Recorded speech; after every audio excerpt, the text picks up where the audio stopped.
एक बार की बात है, एक छोटे से गांव में लिली नाम की एक लड़की रहती थी। लिली साधारण नहीं थी, बल्कि असाधारण थी। उसके पास एक ऐसी अद्भुत शक्ति थी जो दुनिया में बहुत कम लोगों को मिलती है, कल्पना करने की शक्ति। वो केवल सपने देखती नहीं थी, बल्कि वह जो कुछ भी सोचती थी उसे असलियत में बदलने की क्षमता भी रखती थी। लिली का जीवन शांत था, लेकिन उसकी सोच हमेशा गतिशील रहती थी। उसे दुनिया को बेहतर बनाने का जुनून था। हर दिन वो नई नई कल्पनाएं करती, कुछ ऐसी चीजें जिनके बारे में लोग सोच भी नहीं सकते थे। उसकी कल्पना में ऐसी दुनिया होती जहाँ कोई भूखा नहीं रहता, जहाँ पेड़ बात करते, जहाँ नदियाँ गीत गाती और जहाँ आसमान में कभी भी बादल नहीं आते। लेकिन लिली की कल्पनाएं केवल ख्याली पुलाव नहीं थी। एक दिन जब गांव में बाढ़ आ गई और लोग घबरा गए, लिली ने अपनी कल्पना की शक्ति का इस्तेमाल किया।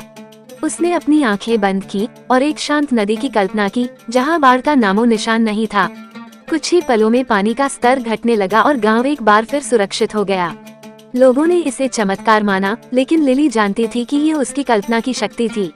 अब वो अपनी शक्ति का सही उपयोग करने के लिए और भी प्रेरित हो गई। उसने सोचा, अगर मैं अपने गांव को बचा सकती हूँ, तो मैं पूरी दुनिया को भी बदल सकती हूँ। लिली ने बड़े सपने देखने शुरू किए। उसने एक ऐसी दुनिया की कल्पना की जहाँ लोग एक दूसरे के प्रति दयालु हों, जहाँ जानवरों और प्रकृति का सम्मान हो और जहाँ हर कोई अपने जीवन में खुश और संतुष्ट हो। लिली की कल्पनाएं धीरे धीरे हकीकत में बदलने लगी। उसने शहरों में हरियाली की कल्पना की और देखते ही देखते वहाँ पेड़ उगाए। उसने सोचा कि हर बच्चे को शिक्षा मिले और अब हर जगह स्कूल खुलने लगे। उसने युद्ध को खत्म करने की कल्पना की और कुछ ही समय में दुनिया के नेता आपसी शांति समझौतों पर हस्ताक्षर करने लगे। लोगों ने लिली को जादूगरनी कहना शुरू कर दिया, लेकिन लिली जानती थी कि यह जादू नहीं, बल्कि सकारात्मक सोच और कल्पना की शक्ति थी। उसकी यह शक्ति दुनिया को बदलने का एक जरिया बन गई। धीरे धीरे उसकी कल्पनाओं ने पूरी धरती को एक शांतिपूर्ण और खुशहाल जगह बना दिया। लिली ने अपने जीवन का सबसे महत्वपूर्ण सबक सीखा, जो हम सोच सकते हैं वो हम बना सकते हैं। वह जानती थी कि हर व्यक्ति में एक अद्भुत शक्ति छिपी होती है, केवल उसे पहचानने और इस्तेमाल करने की जरूरत होती है। और इस तरह लिली ने अपनी कल्पना की शक्ति का उपयोग कर दुनिया में सकारात्मक बदलाव लाया और हमेशा के लिए उसे एक बेहतर जगह बना दिया। लिली के गांव में जैसे ही बदलाव आने लगे, उसकी ख्याति दूर दूर तक फैलने लगी। लोग उसे मिलने के लिए आते, अपनी समस्याएं बताते और उम्मीद करते कि लिली अपनी जादुई कल्पना से उनकी मुश्किलों को सुलझा देगी। लिली हमेशा मुस्कुराती, उन्हें सुनती और फिर अपनी कल्पना का जादू बिखेर देती। लेकिन लिली के मन में एक सवाल उठता, क्या मैं हमेशा सबकी मदद कर पाऊंगी? क्या मेरी कल्पना की शक्ति कभी खत्म हो सकती है? एक दिन एक बहुत बड़े शहर से कुछ लोग लिली के पास आए। उनका शहर एक कठिन संकट का सामना कर रहा था। वहाँ पानी की भारी कमी थी। फैक्ट्रियों और बड़ी इमारतों ने नदी को गंदा कर दिया था और लोग बीमार पड़ने लगे थे। लिली ने उनकी समस्या सुनी और तुरंत एक हल खोजने की कोशिश की।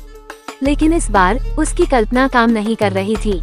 लिली ने अपनी आंखें बंद की, गहरी सांस ली और एक साफ चमकती हुई नदी की कल्पना की, लेकिन कुछ भी नहीं हुआ। पानी का स्तर वैसा ही रहा और लोग हताश होकर वापस चले गए। लिली ने खुद से सवाल किया, आखिर क्या गलत हो रहा है? वो अपने गांव के एक पुराने वृक्ष के पास गई, जो उसके सबसे अच्छे दोस्त जैसा था। वो हमेशा वहाँ बैठकर सोचा करती थी। इस बार भी उसने ऐसा ही किया। वह जानती थी कि अगर उसकी कल्पना की शक्ति फेल हो रही है, तो उसे भीतर से कुछ बदलने की जरूरत है। वृक्ष के नीचे बैठते हुए लिली को एक एहसास हुआ, उसकी शक्ति सिर्फ उसकी नहीं थी, वो उस प्रकृति का हिस्सा थी जिसे वह बचाने की कोशिश कर रही थी। अगर वो प्रकृति के साथ संतुलन नहीं बना पाएगी, तो उसकी शक्ति कमजोर हो जाएगी। लिली ने फैसला किया कि उसे पहले खुद को फिर से जोड़ना होगा, प्रकृति के साथ, अपनी जड़ों के साथ। उसने गांव के बच्चों को इकट्ठा किया और सबको सिखाया कि वे किस तरह से प्रकृति का ध्यान रख सकते हैं। धीरे धीरे उन्होंने अपने आसपास की दुनिया की देखभाल करना शुरू किया, पेड़ लगाए, नदी को साफ किया और जानवरों के लिए आश्रय बनाए। जैसे जैसे प्रकृति फिर से संतुलन में आई, लिली की शक्ति भी लौट आई। अब वो पहले से भी ज्यादा मजबूत थी। उसने शहर की तरफ देखा और उसकी कल्पना फिर से जीवंत हो उठी।